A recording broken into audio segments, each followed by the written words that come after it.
IPL అంటే గెలుపు, ఓటమి, కప్పు కొట్టారా ఇవన్నీ కాదు.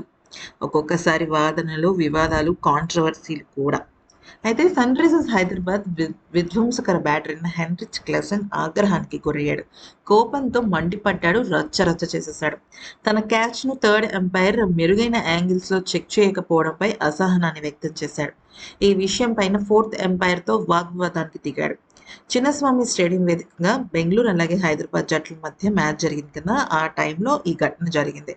ఈ మ్యాచ్లో హెన్రిచ్ క్లెసన్ 22 బంతుల్లో 2 ఫోర్లు, 1 సిక్స్తో 31 పరుగుల మెరుగైన గేమ్ ఆడాడు. ఇషాన్ కిషన్తో కలిసి 4వ వికెట్కు 97 పరుగులు జోడించాడు. అయితే అది పెద్ద గొడవైంది. ఈ మ్యాచ్‌లో హెన్రిచ్ క్లెసన్ 22 బంతుల్లో 2 ఫోర్లు, 6తో 36 పరుగులు ఆడాడని చెప్పుకున్నాం కదా! అయితే రొమారియో షెపర్డ్ వేసిన 14వ ఓవర్‌లో Phil Salt stunning క్యాచ్‌కు Klaasen out అయ్యాడు. రొమారియో వేసిన బ్యాక్ ఆఫ్ లెంగ్త్ డెలివరీని క్లెసన్ మిడ్ వికెట్ దిశగా భారీ షాట్ ఆడాడు.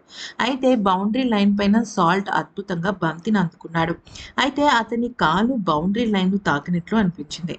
దాంతో ఫిల్ సాల్ట్ థర్డ్ ఎంపైర్ సమీక్ష కోరగా పలు యాంగిల్స్లో రివ్యూలను పరిశీలించారు. సాల్ట్ బౌండరీ లైన్ను తాకకపోవడంతో అవుట్ ఇచ్చేశారు. అయితే ఒక యాంగిల్లో అతని శరీరం బౌండరీకి తాకినట్లు అనిపించింది. అది చూసిన జనాలు కూడా చాలా క్లియర్గా అబ్జర్వ్ చేశారు. కానీ మరో యాంగిల్లో మాత్రం అవుట్ అని తేలింది. దాంతో ఈ క్యాచ్ పైన సోషల్ మీడియా వేదికగా భిన్న అభిప్రాయాలు వ్యక్తమవుతున్నాయి. హెన్రిచ్ క్లెసన్ కూడా ఎంపైర్తో ఇదే విషయాన్ని చర్చించాడు. ఎందుకనంటే బెనిఫిట్ ఆఫ్ డౌట్ కింద అది బ్యాట్స్మెన్కే ఫేవరబుల్గా ఇవ్వాలి. అయితే ఇక దాంతో అసహనాన్ని వ్యక్తం చేశాడు. దాదాపుగా 10 నిమిషాల పాటు బౌండరీ దగ్గర వాగ్వివాదం చోటు చేసుకుంది. కానీ ఏ మాటకు ఆ మాట సాల్ట్ పట్టిన ఆ క్యాచ్ నిజంగా అద్భుతం అనే చెప్పాలి. అయితే ఇక ఎంతసేపు దెబ్బలాడినా కూడా అక్కడ విషయం తేలటం లేదని చెప్పేసి ఇక క్లెసన్ మాత్రం అసహనంగానే పెవిలియన్‌కు చేరాడు. అయితే ఈ మ్యాచ్‌లో ముందుగా బ్యాటింగ్ చేసిన సన్ రైజర్స్ 201 పరుగులు చేయగా 202 పరుగులు టార్గెట్ ఇచ్చింది. దాన్ని చాలా సునాయాసంగా బెంగళూరు జట్టు సాధించేసింది. ఈ వీడియో నచ్చితే లైక్, షేర్ అండ్ సబ్స్క్రైబ్.